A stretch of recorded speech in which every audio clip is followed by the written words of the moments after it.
প্রিয় দর্শক, আসসালামু আলাইকুম ওয়া রাহমাতুল্লাহি ওয়া বারাকাতুহু। আলহামদুলিল্লাহ, ইতিমধ্যে আমরা হাজির হয়েছি চকরিয়া মাদ্রাসাতুল কোরআন আইডিয়াল মাদ্রাসা পেজ থেকে কয়েকটি ইসলামিক কুইজ প্রশ্ন নিয়ে। তো আমার সামনে হাজির হয়েছে অত্র প্রতিষ্ঠানের ছাত্র হাফেজ আব্দুল্লাহ মোহাম্মদ ওমর। আসসালামু আলাইকুম ওয়া রাহমাতুল্লাহি ওয়া বারাকাতুহু।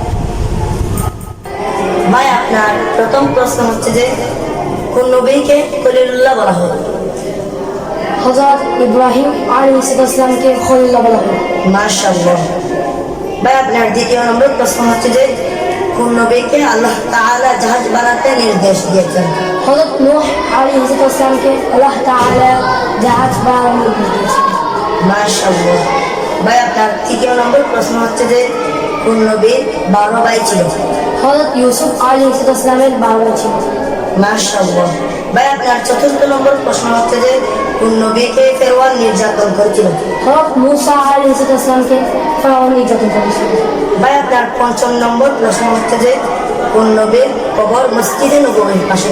হযরত মুহাম্মদ মুস্তাফা সাল্লাল্লাহু আলাইহি ওয়াসাল্লামের কবর মসজিদে নববীর পাশে। মাশাআল্লাহ, মাশাআল্লাহ। ভাই, আমি আপনাকে কবিদের নিয়ে কয়েকটি কুইজ প্রশ্ন করব, আপনি কি পারবেন? ইনশাআল্লাহ পারব। আচ্ছা ভাই, আপনার প্রথম প্রশ্ন হচ্ছে যে রবীন্দ্রনাথ ঠাকুর কোন সালে নোবেল পুরস্কার পান? রবীন্দ্রনাথ ঠাকুর 1913 সালে নোবেল পুরস্কার পান। মাশাআল্লাহ। ভাই, আপনার দ্বিতীয় নম্বর প্রশ্ন হচ্ছে যে গীতাঞ্জলি কোন কবির কাব্যগ্রন্থ? গীতাঞ্জলি হল কবি রবীন্দ্রনাথের রচিত গ্রন্থ। ভাই, আপনার তৃতীয় নম্বর প্রশ্ন হচ্ছে যে কাজী নজরুল ইসলামের ডাকনাম কি? কাজী নজরুল ইসলামের ডাকনাম হল